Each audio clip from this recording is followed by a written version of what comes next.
hello again, everyone.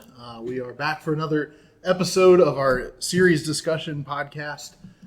We don't really have we should come up with a title. While Paul's gone, we should come up with a title for our podcast. But it's just our podcast.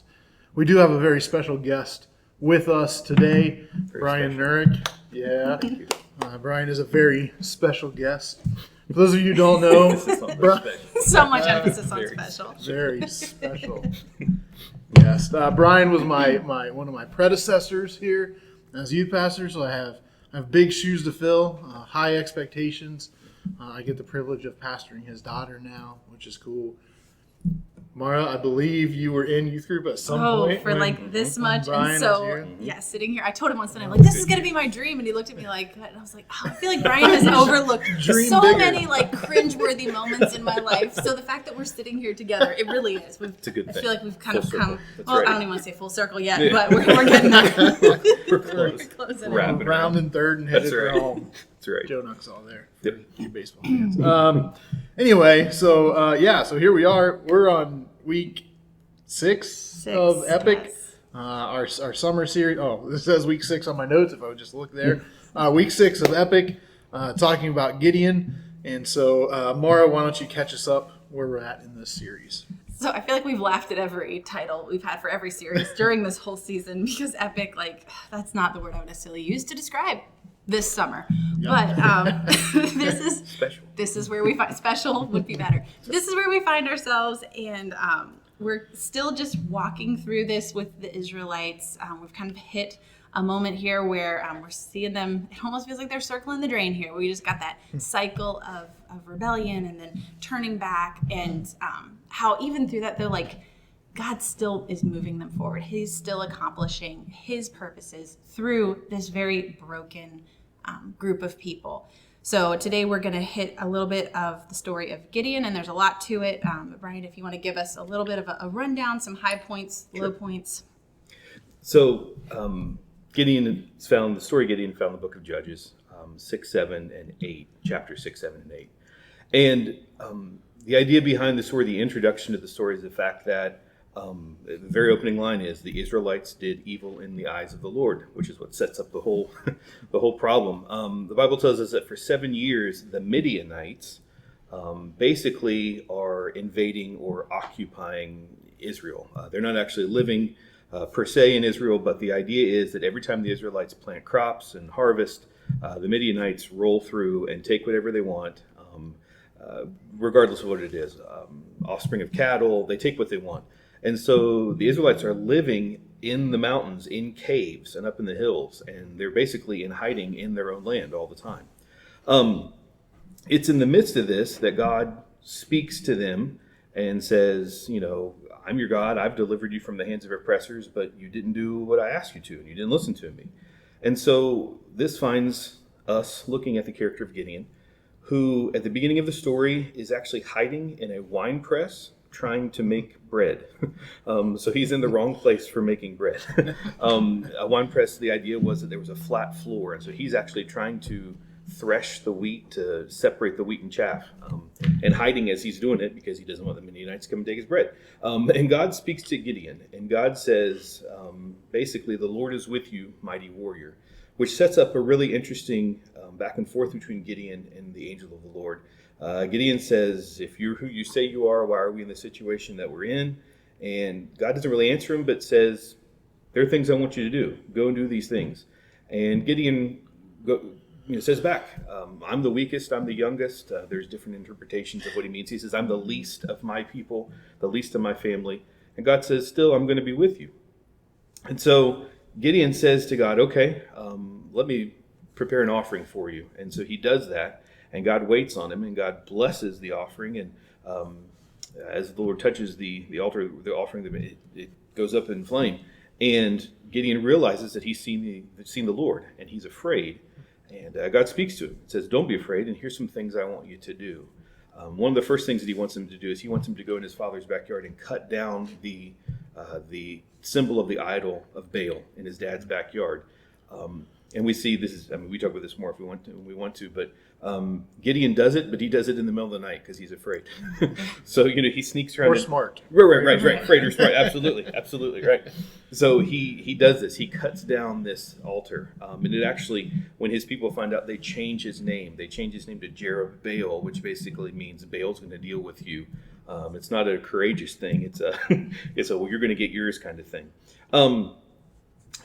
Gideon then goes on to say, I want to do what you want me to do, but I'm afraid. And so, in probably one of the best known parts of Gideon's story, Gideon says to God, I'll obey you, but I need you to show me, which always blows my mind. He just set an altar on fire. He says, I need you to show me that you are who you say you are. So I'm going to take a wool fleece and I'm going to put it out on this threshing floor. And tomorrow morning, if the dew from the overnight has made the fleece wet and the ground is dry, I'll do what you say. I'll follow whatever you tell me to do. And the Bible tells us that Gideon gets up the next day, squeezes fleece out, and there's a bowl full of water.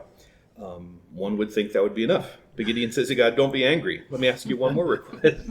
He says, let's do it this way. Next time, make the fleece dry and make the ground wet, if you would. And so the Bible tells us that God did so. At the end of chapter 6, God did what Gideon asked of him. Fleece is dry, ground is wet.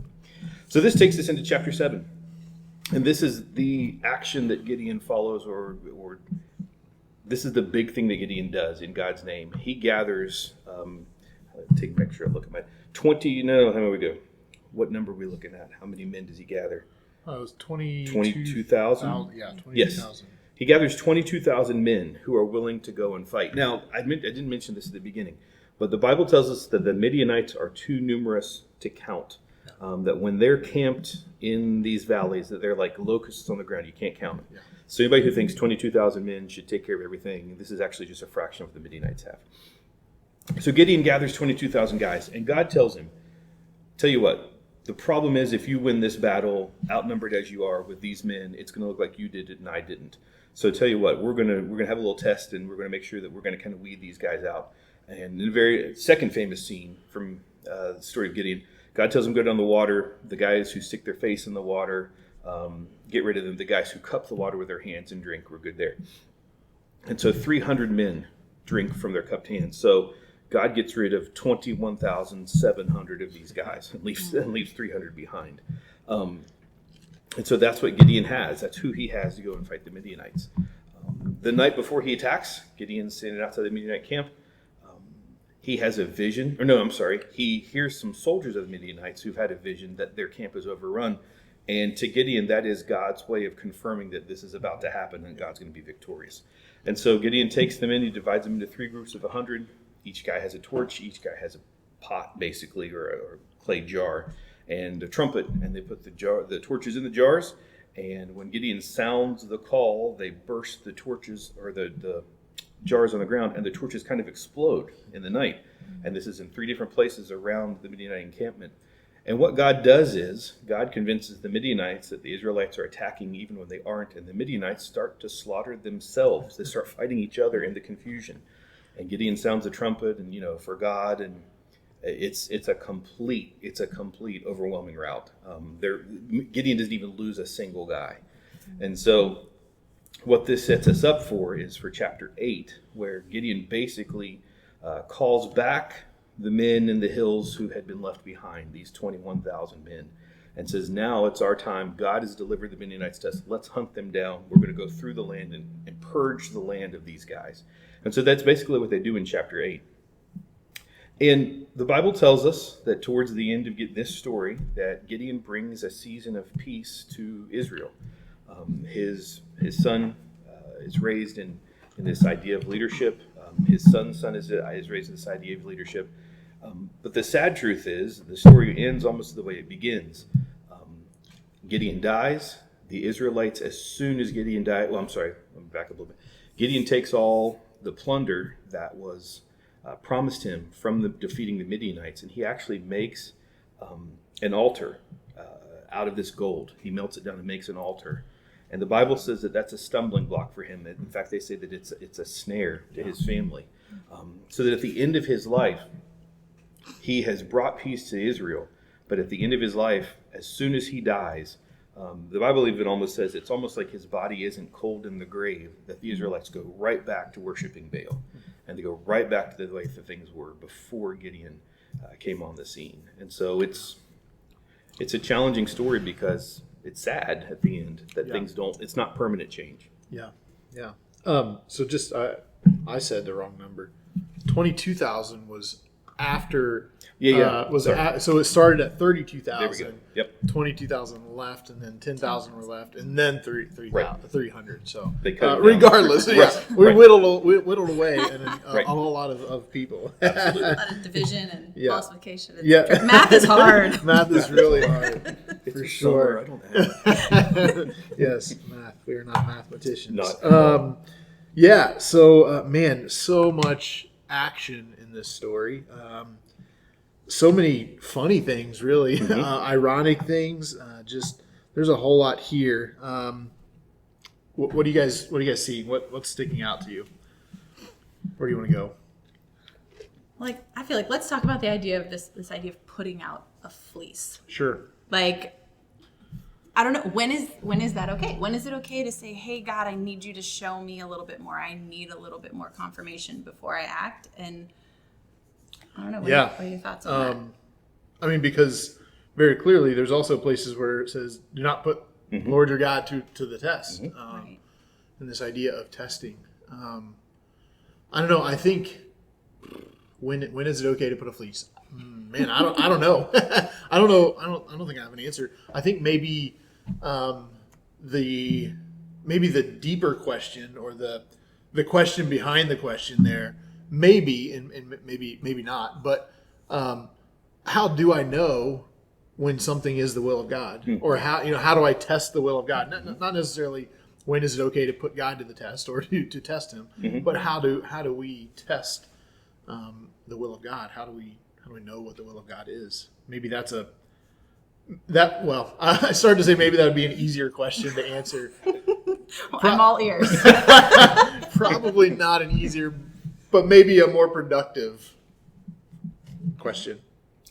I think I was thinking about this a lot as we were preparing for this. I think it's interesting to look at the other characters in the Bible who have kind of asked this of God. I mean, I think about Moses, who stands in the desert and God says, here's what I want you to do. And Moses all but tells God no, 37 times? He gives him the ability to turn, a staff into a snake and to heal. You know what I mean? God physically shows him things, which is a lot of times what we want. I want a physical sign. Yeah. And God gives it to him. And he still says, I'm not, to the point where God, if everything's right, gets a little frustrated, says, fine, take Aaron, he'll talk. And then I think about, we've been talking about Joshua and this idea that he says, hey, you're going to take that fortified city. And Joshua doesn't go, well, give me a sign. Joshua's like, all right, let's do it now, Part of me wonders if this idea, our concept of putting a fleece out, is kind of taken away from the fact that God knows us personally. I think maybe we cheapen the personalization of God in us. And I think also there's a connection to when God is asking us to lead and do something. In other words, when the pressure is on us personally versus God has a task that he wants done. In Joshua's case, and God had shown Joshua things. Joshua had grown watching what had happened, the escape from Egypt, all those things. Right. I think there's some differentiation there. It's interesting to me that God never, from what I'm reading here, loses his patience with Gideon's repeated requests for something else. If you'll just do this one thing, if you'll just do this thing, if you'll just do this one thing. And I think God knows Gideon well enough to know you've lived, regardless of how old Gideon is, he's lived for 7 years hiding in caves. He hasn't seen a whole lot of God's quote unquote blessing in his tribe situation, albeit because of their own fault. Sure. But I think God's patient with him and hears him out. And God could have easily said, I don't need to show you anything. You know what I mean? I'm saying do it and do it. And yet in this case, he's patient with him. I think God knew that Gideon was as lacking in confidence for himself. Right. In as much as he's not questioning God's wanting to do something, he's questioning himself. And so God's saying, okay, I'll show you that you're the one I've chosen. Here's some of the things I want you, here's some things you ask, I'll do it for you. Almost like an equipping kind of thing. Like he gives him exactly what he what he need. Which as you were saying that, I started thinking of Thomas and doubting Thomas, and what he needed is exactly what Jesus offered him, Right. to physically touch that. So I love that idea of God knowing us and knowing us enough to know what we need. Again, I like that you emphasized to convince Gideon that he could do it, not so much for God to prove that he could do it, Sure. but to convince Gideon that he could do that. I like that. That's good. It's interesting. It's kind of like, okay, if you're going to do this impossible thing, can you do one small impossible thing first? Like if you need me to can we do a little Just impossible like thing, and Right. then that bigger impossible thing seems more possible. Yeah. I think that's interesting. And to me, I think it's interesting that we don't ever see like the in between where God makes this fleece, wet and dry. We don't see the light bulb moment where Gideon's like, okay, now it's cool. But as you read the rest of the story, he doesn't seem to have any other self-doubt moments. I mean, to the point of, he routs the Midianites completely out of the kingdom. Yeah. I mean, there isn't a whole lot of, maybe I shouldn't be doing this now. Like once he's convinced that he's the guy God's chosen, he runs with it. And, I wish we could see that in between where he says, okay, now I believe. Yeah. That did it for me. Right. Yeah. That was nice. So thank you. Yeah, I love that you mentioned in there like the idea of him personally knowing us, or even like our personality, because it does seem like there are some people that just need a little more proof. They need a little more guide. They need a little more. And so when we talk and act like doubt is so destructive or it's such a negative thing, it's like that's not usually how doubt is handled. Right. When we talk about people questioning God, it's not usually him saying, "Oh, you're done. That's it. Like you asked a question and we're out." Right. It's always a kind of answering that question, maybe not in the way that he wanted it answered. Like he Sure. said, how do I, where he didn't answer those questions directly at times, but there was an answer. I was even thinking like Zechariah with saying, well, how am I going to know like that Elizabeth's going to have a baby? And he's like, oh, do you want a sign? Here it is. Like you're going to be mute. So I feel like he answered the question, Right. but it was not, maybe not the sign that he was Sure. hoping for. Yeah. Right. But it was the sign that worked. You know what I mean? Yeah. I think that speaks again to just how much God knows us. Right. Like you said, Zechariah probably never in his wildest dreams would have thought that God would have, made him mute for that length of time. Of all things, he could have shown him something else far more impressive. But that's what changed his heart. That's what got him to convinced and believe. So, I don't know. I think God knows us. And we say this, but I think the application of it, God knows us individually far better than we know ourselves, even to the point of, I don't know that I believe that you want to use me. How he chooses to convince us is tailor-made to who we are. Right. So let's make that practical then. Because I've never had a moment as dramatic and as much of a physical sign as an altar spontaneously combusting or fleeces becoming wet or dry. The truth is that most people probably don't have such a physical sign when they're looking for God's will. So maybe let's make that a little bit more practical for now. How do we know what God's will? How does God? Maybe that's a better question. What are some other ways that God affirms His will in our lives? Does that make sense? What I'm trying to what I'm asking there, rather than a fleece being wet or dry. Sure. What are maybe some very real right now ways that might happen?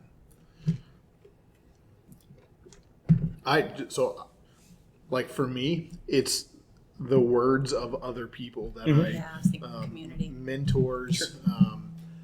Man, when there are things that I'm just like, I'm feeling like Gideon, not battle or things like that, but decisions that I have to make or direction that God is maybe calling. I do need some of that convincing, and I've found that words of mentors are significant in that, where I can pick their brain. I can say, hey, this is where I'm at. This is what I'm thinking. Help me process it through that. I think is significant in that. And so it's nothing as dramatic as an altar burning up, but it's one of those things where God uses those people in my life to to provide whatever words they are that are needed in that encouragement and direction. So that's just one thing that I've experienced. Yeah, I was kind of thinking like community is what kind of popped in my head. Just thinking like we talk about how well God knows us, but also like we're all blessed to be in community and fellowship with other people who also like know us well. And if you don't have people that you feel like you can be open and honest and genuine with, like seek out those relationships. Because when we talk about being filled with the Holy Spirit, like there are moments when I get to speak truth into my friend's life, and they do the same for me. And so sometimes I have not even said a word about something, and someone will say something to me, and it's like, there's no way you would have known that I was struggling with that or thinking through that. Like, it's just so off the wall. But in that moment, I just feel like my ears perk up, and it's like, okay, wait a minute. I need to listen into this because I don't believe in coincidences. Right. I was going to say, and this is going to sound weird, but I feel like the older I get, and I know I'm significantly older than you guys, but I don't know about significant. It feels seems like a stretch. It feels significant. The older I get, the more I feel like God is teaching me to not take circumstance for granted.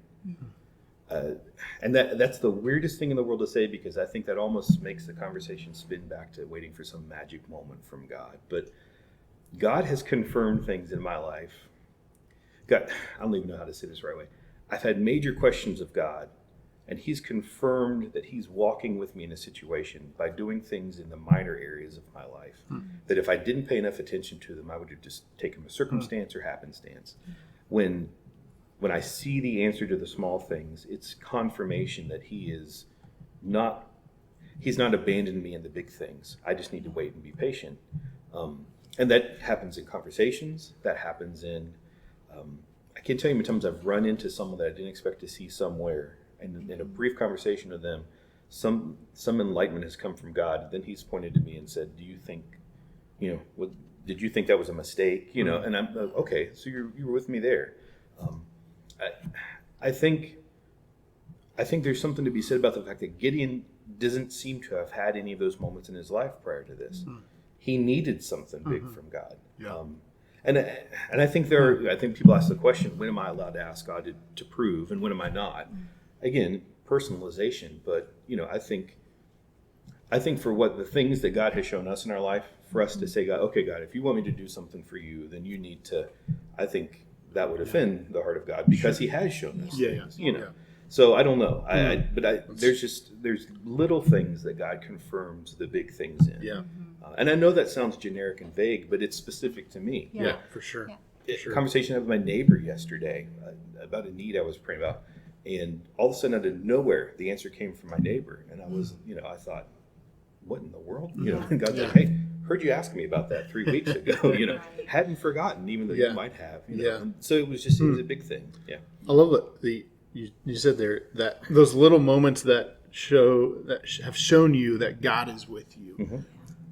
And so as I'm thinking through this, and I'm thinking, when we're talking about discerning the call of God or the will of God or God telling you to do something, we often think of these kind of big decisions, big moments, things like that. I'm convinced that there are times in our lives where God doesn't have that very specific, like, this is what you are to do right now. I think there's a lot of times where we get to choose. Yep. And so what, to bring that back to what you're saying though, this idea that maybe God's not going to show me this exact, like, this is what I want you to do right now. But those previous conversations or those previous confirmations that I've had in my life that God is with me gives me the courage to say, this is what I'm going to do, and God's leading, whether it's this exact thing or there's options, but I'm clinging to God is with me as I make that decision. And man, that's huge. I think it's more significant than God showing us this, exactly, like, this is what you're going to do now, this is what you're going to do now. Yeah. Just this idea of, as we follow God, God is with us. Yeah. And that's huge. And I love that idea that sometimes it's those small reassurances in those just micro moments that give you what you need to keep on as you're pursuing the bigger things. I had a friend tell me about just even something so like being on a run and she's like just being so hot and just feeling like she's like, I just didn't even feel like I could make it home. And she's like, and then a cool breeze. She's like, and in that moment, she goes, I just felt so loved. And she's like, it was like that breeze was just for me. And just to feel like, if we are willing to take more of those moments and just be like, you know what, this right here could be a measure of his love for you. Yeah. This right here could be a tangible expression of his presence with you. Yeah. Full disclosure, I never feel the presence of God when I'm running. It was the wind. It was the wind afterwards. You're not doing it right. It's the complete opposite of the presence of God when I'm running. Praying for more presence of Him. Yes. And no, to that extent, I think sometimes we also wait for like the moment where we sit there thinking. Yeah. And I think it was Henry Nouwen said something about like, what if this is the moment? Yep. Like, and we aren't even realizing that what's happening right now. Like, this is it. Right. This is the moment you're waiting for. This is your moment. And in a lot of ways, I think we have, and I don't know, I don't want to tangent off into totally different conversation, but, we all must have kind of created this fear that if you're not doing exactly what God wants you to do in the moment, that you're doing it wrong. And what I hear you guys saying, and what I hear resonated through all this is, it's not what God is telling us to do, it's who's asking us to be in the moments that we live. It's a be versus do. Mm-hmm. I'm not messing up what my life plan is supposed to be doing as long as I'm being who God asks me to be, which is far more relevant and far more powerful. I think far too often we get enamored by the flash in the pan moments, the big moments, which really don't have huge ripple effects across the majority of our life. It's the small everyday. Yeah. And that's also so much harder to do, to be consistent. You know what I mean? Again, farther things. It's huge. Yeah. Yeah. No, and see, I don't see that as a tangent at all because I see with in Gideon, like that's a lifelong pursuit. To be who God wants you and has created you to be is a lifelong pursuit. And sometimes we sit there and think that one mistake is what disqualifies us. But then we look at a story like Gideon and it's like, well, his one success didn't guarantee anything. Like he in some ways disqualified himself. Because he didn't make that his life pursuit. He was obedient in that moment and God's purposes were accomplished, but he didn't live that. Right. Yeah. That's good. I agree. That's good. Just be. That's my teenagers, if they're watching this, they will recognize that. Just be. It's not about do, it's just be. Just be. Cool. We're running a little short on time, but I want to talk, and I specifically want to talk about this because as I was preparing for the sermon last week, this end in chapter 8 was just so intriguing to me, but I couldn't really explore it in the sermon because I only have so much time to preach. But this ephod, I don't know if that's how you say it, ephod, whatever, the ephod that Gideon creates, and kind of in my so what is an ephod? And it was kind of this relic of or an artifact of war that was created to commemorate what was done here. And it's that very thing that became a snare, is what it says, to Gideon and his family. And then right after, like you said, as soon as Gideon died, it was back on this cycle of following this idol. And this is so intriguing to me because, and maybe I'd just like to hear your guys' thoughts. The thing that was the snare was a symbol of what God had done for them. Right. This story of Judges 6 and 7 and the first part of 8 is such a significant story of God at work in and through the people of God. And there's this relic that is created, kind of a memorial stone like we talked about after crossing the river. This was essentially that, and that's the very thing that caused them to return to that cycle of following an idol or worshiping an idol. And it's just so intriguing to me. Are there times in our lives, and we can unpack this just a little bit, are there times in our lives where the something, a memorial stone or whatever it is, an item that represents a time in our life or God working in our life, are there times when that becomes more important than God working in our lives in and of itself. Yeah. So fascinating to me and intriguing, but I think that it has a lot of implications to us now because I think that we're probably not too far off. So I'd love to hear you guys' thoughts. Whew, that's a big question. I mean, I feel like sometimes we even think about like the American dream. Like you think if you made it to the car and the two cars and the house and all that stuff like that, you've achieved the American dream. And like I think that almost like your possessions can stand as a visual display of God's favor in your life or His blessings on you.